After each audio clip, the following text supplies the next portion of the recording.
Hi everyone, welcome back to Event Advice by Crowdcoms. In this video, we're going to be talking about sponsorship opportunities. So that is considerations when people are selling sponsorship packages to people and things like that. Okay. So let's start with the basics, understanding digital sponsorship. What's involved in it? What is it?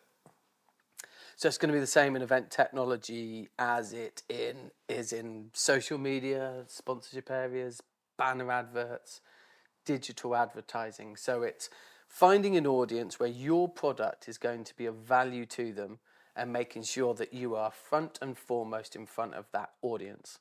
So it's a captive audience who are interested in your product and giving them easy ways to see you and be able to find you and to be able to see and talk to you about your products.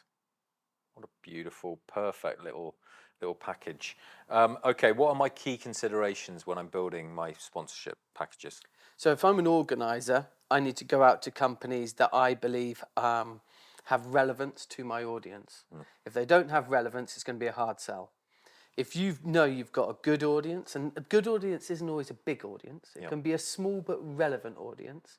But if you know you've got a good audience and you know that they are interested or in a particular sector where there are companies that have products that are really important to them, then you're just matching those two up together. So make sure that your audience have the interest and that the products are relevant, and then you've got the opportunity to put them together.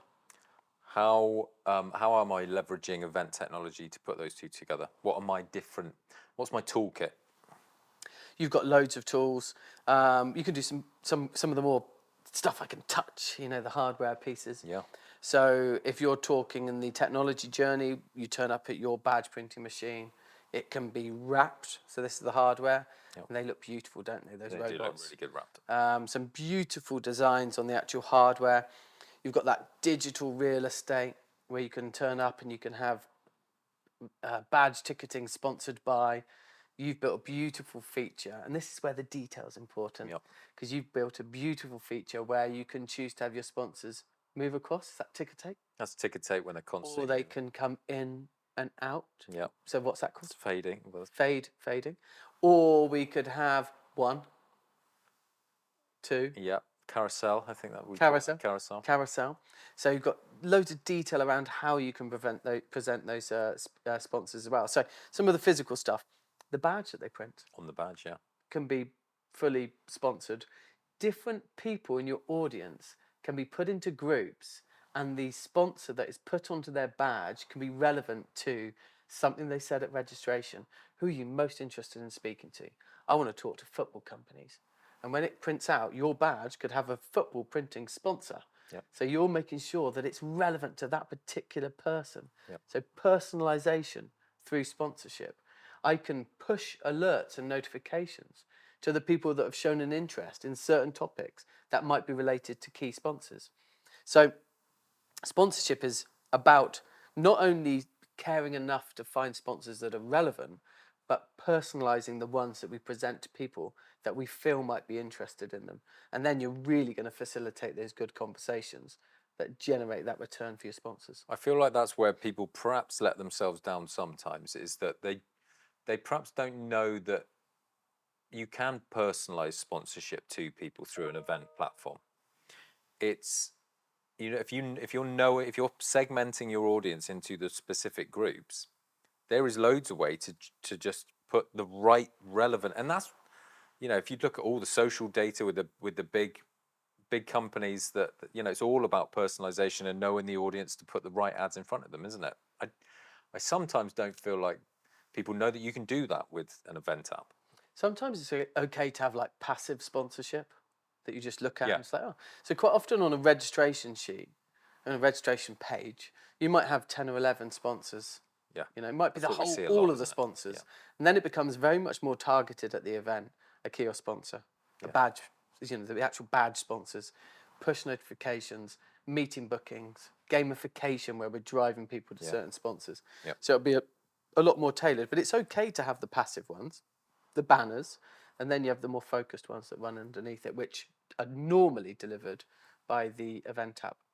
And knowing you have that at your disposal makes it more attractive to the sponsor, right? It makes it more valuable. Yeah, and it's tangible. So what we do, I was working with someone just a few weeks ago. It's only the first time they have really focused on sponsorship, Yeah. and I know that there is going to be value. It's about 300 or 400 people, so it's a reasonable size event. They've got about 15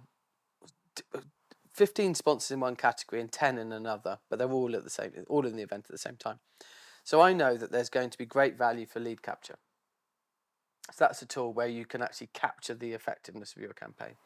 So they can justify the whole cost of their revenue just from lead capture. Sponsorship on the app, being able to put meetings is another element that the organizer can kind of generate revenue. Yeah. Enabling them to use the technology with registration, use the technology for the badge printing, use it for the app, is enabling these guys to actually justify their event and commercialize it just from the technology we provide.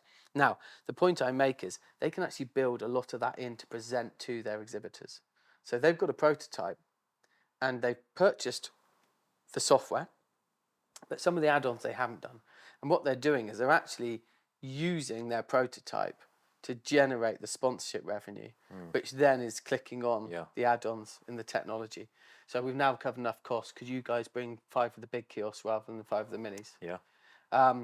We've actually sold 15 lead captures. Can we upgrade to the lead capture, please? Yeah. So they're able to actually monetize it and make those informed decisions. Next year, they won't have to, because they will have proof of that return on investment of the technology. So they won't have to go through that process.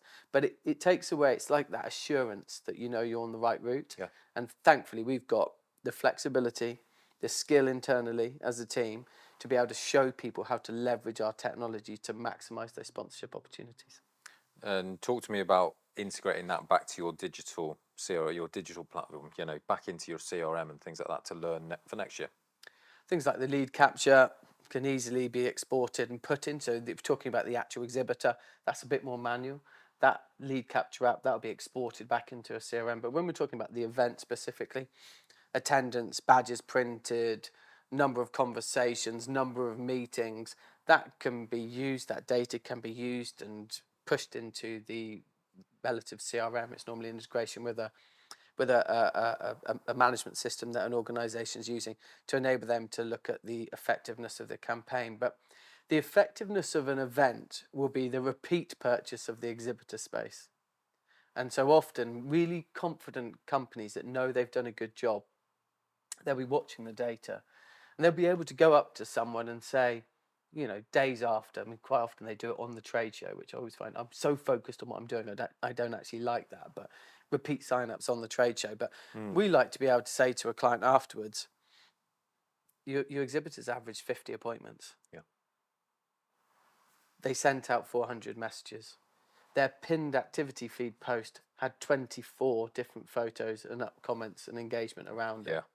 So we want to be able to, very soon after the event, say to you, the data shows they had great success. I can't do the selling for them, but you've done exactly what you said you would do. You've driven people who are interested in their products to them. It's up to them now. Proving your ROI. Right? Exactly. It's actually giving you the tools. Okay, I can't imagine there is going to be an answer to this question, but why wouldn't you offer digital sponsorship? Incredibly small audience where, you could say there's not value, but I think even if it's for kudos, so only in that smaller audience where you're not necessarily like trying to make loads of money, but I mean, you might not be selling sponsorship packages, but you still might want to. You don't have to use those spaces for sponsors either. Like through our platform, you could use them for promoting your own products, for advertisement. It doesn't necessarily need to be sponsor and exhibitor packages, does it? it could be anything. No, I think, look, there's internal events where we leverage the technology completely differently. But if you're doing an event where you've got potential buyers meeting with sponsors or exhibitors, you are going to want to leverage digital advertising within the different forms of technology that people are touching throughout that event journey. I think that's a good place to leave it. Okay, thank you very much for watching. You can subscribe on YouTube. You can watch all of the previous videos on our website, crowdcoms.com/videos. But until next time, we'll see you soon.